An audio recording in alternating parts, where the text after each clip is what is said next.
couple of weeks ago, a bunch of community volunteers with myself, we did a community cleanup of the library grounds, both parking lots. My opponent, Mr. Pivnichny, and his lovely wife, Joan, came and helped out, along with a number of residents. So as we were finishing up, there was a police car parked on College Place in the back, and he'd been sitting there. So he came over to us as we were finishing. A couple of volunteers and I were left, just doing the last bits of pickup. And he said, "Are you guys okay?" And I said, "Yeah, we're fine. We're just cleaning up, you know, picking up bottles and cans and debris." And he said, I said, "Well, what were you doing there? Were you there?" He said, "Well, I was told to be here and make sure everything was okay." I said, "Well, we're just folks from the neighborhood." But he had been sitting there for 2 hours on our dime, just watching a bunch of community folks that look just like the people in this room cleaning up garbage. Another example, I was over on East 7th Street the other night, and there were 2 police cars sitting in the back lot, sort of, one was facing one way, the other way, and they were just conversing for well over an hour. So I would say crime. So I think deployment of police, and I would say, in addition, of course, as my running mate and my opponent have mentioned, economic development, finding ways to stabilize our taxes, and I would say certainly more activities for youth, and we need to aggressively pull in businesses that will provide good career-type jobs for our youth, not just retail jobs. Thank you. Sorry. Mr. Chairman. Yes. May I add 2 more brief ones? 1 minute. 1 minute. Speaking of the crime situation, I think that young people don't have anything to do. When I was coming up, there were jobs we could get. And I've talked to Barbara Lee's office. She's a representative Democrat from California. I've met her, so I know her. I've talked to Congressman Payne as well as Congressman Malone. They need to start a CETA-type program, even CCC and WPA, that have young people come out and work. That will not allow them to sit around and have their mind as a devil's workshop. As a 1 minute. I just want to echo what my 2 colleagues here have said in terms of the crime problem and the shooting problem. I spent a lot of time talking about ShotSpot, but the real solution is, as they have indicated, is giving our young people opportunities to do other things than hang out and end up in gangs. And I think the city needs to work with our churches and other nonprofits, because I don't think the city can do it alone. So, it would be nice to have a youth center, but that's another one. But that's a big ticket item. We need to spend our dollars wisely. Thank you.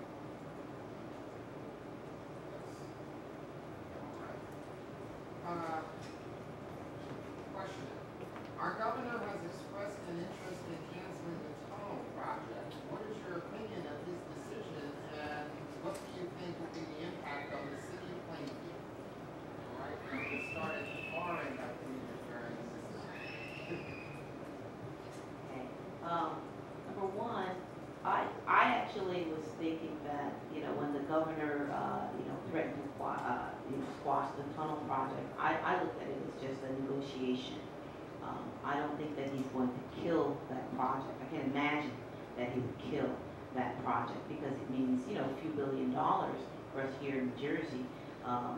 So I'm in favor of the project. What it means to Plainfield, ever since I moved here back in 1998, there have been advocates for the one-seat ride.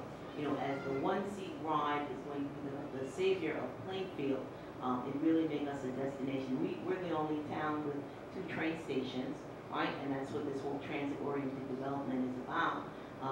So I think that not that I think that the ARC project would be the be-all and end-all of Plainfield or our savior. but I do think it would be very, very important, and it would drive developers to really consider Plainfield more, I think that it would enable the administration to reach out, more realistically and actually get better developers, stronger developers who have plans to come here, and we really could have that transit-oriented development.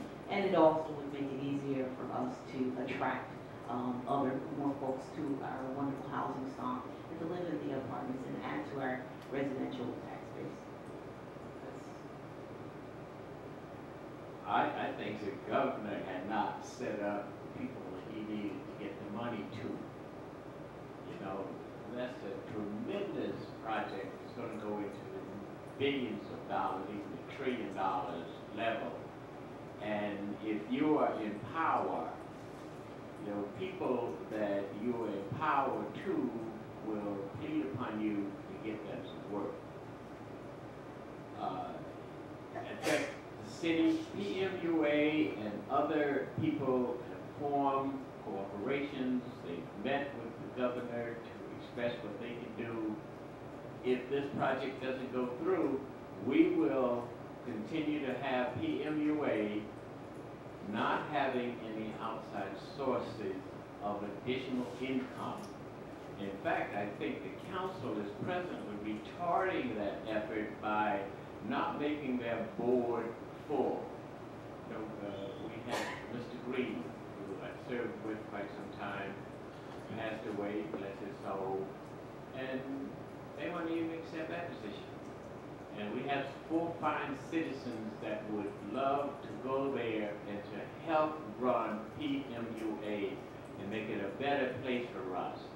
We concentrate on them taking conventions, but if they come in and tell me they're going to reduce the parcel rate for getting rid of our sewer, which is running close to $3 million, the way to get rid of our trash, which is running probably $4 million now, is going up, drive it all the way to Linden, I would be interested in it. We also have to figure that the tunnel will reduce the 16+% that we have in the black race of unemployment, which incidentally causes crime. I don't mind having a workshop again. And finally, it would give us another way to get into New York City, which is just overloaded with traffic. And perhaps if they had another train system to get there, it would definitely help us. Thank you. I think that the governor is misguided in his desire to cancel the tunnel project. I think he's short-sighted. He says he wants to save taxpayers money, but this need for the tunnel will not go away. It's been with us for many years already. And just to clarify the numbers, Mr. Reid mentioned it could go into the trillions. The estimated price tag now is $10 billion. It's a lot of money, but it's not trillions. The worst case scenario for cost overruns is $14 billion. It's got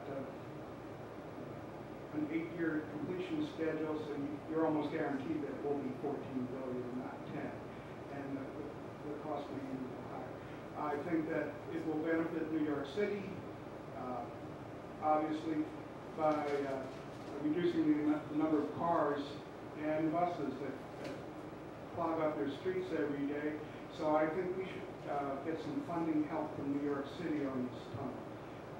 But I think it should go through. I think it will spark economic development for Plainfield as well as other communities along the Raritan Valley line. And the one-seat ride will probably come before the tunnel's complete. So we'll see. New Jersey Transit, I believe, plans to buy some engines that run both electric and diesel fuel. Hopefully, we'll see that in itself benefit Plainfield, and I'm looking forward to that. But in summary, I disagree with the governor. I think we need to go full speed ahead on this project. Not just for Plainfield, but all of New Jersey.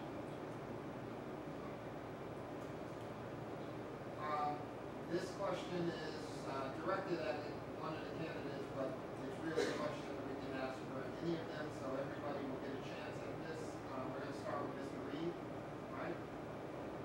Mr. Reid, if, and yours would be re-elected, but we could also use elected.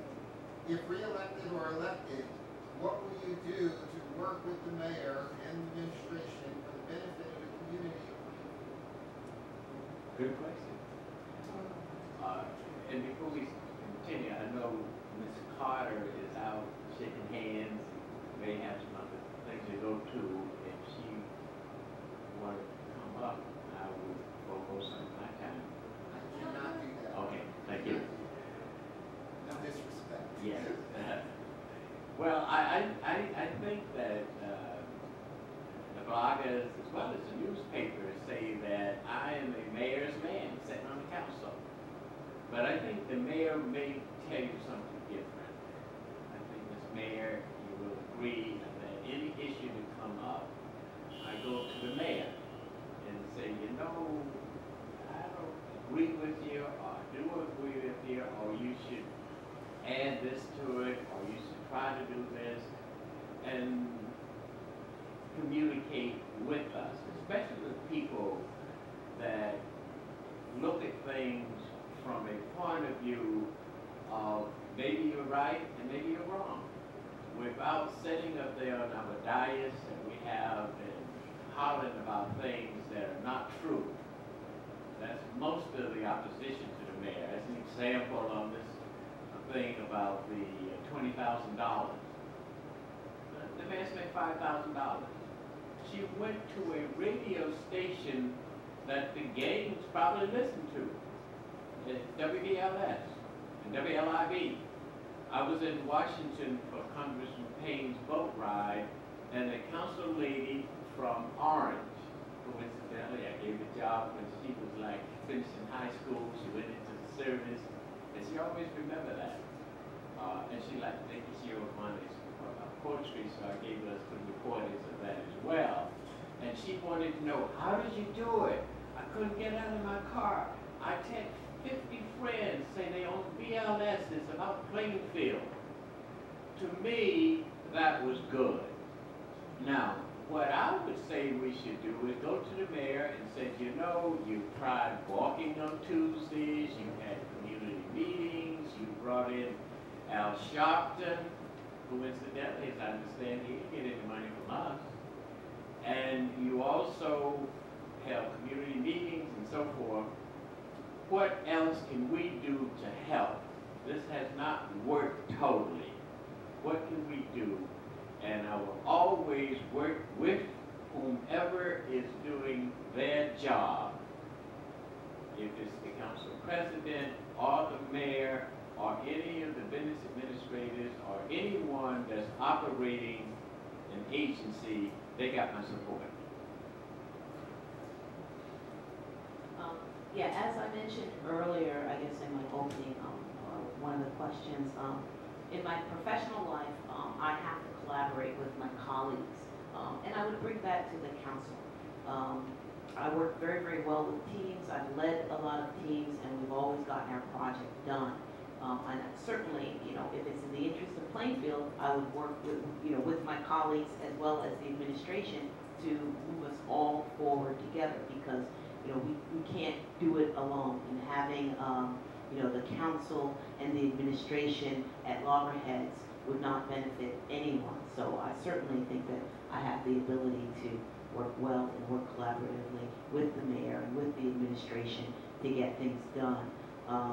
But, you know, that would not come at the expense of the people of Plainfield. People of Plainfield would come first. So if my constituents, if I'm elected, in the 2nd and 3rd ward come to me with questions and they want answers, I will, you know, represent them and ask questions on behalf of them. You know, this is you know, this is a legislative body, a governing body, and we would have a, you know, an important responsibility. and I would never abdicate my responsibility to the people who elected